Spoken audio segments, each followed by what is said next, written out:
Много хора казват едно нещо в инвестирането. Аз инвестирам дългосрочно.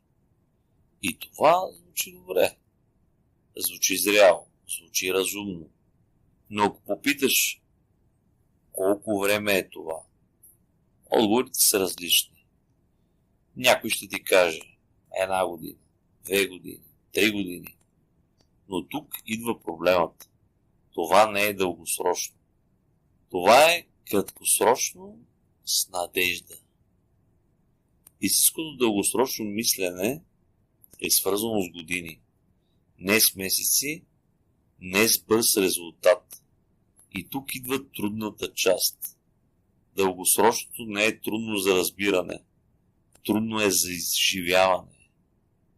Защото означава да изчакаш, да не реагираш, да приемеш колебания. И най-важното, да не виждаш резултат веднага. Това е моментът, в който много хора се отказват, защото очакват нещо, което не идва толкова бързо. Опитните инвеститори знаят това. Те не мислят в дни или седмици.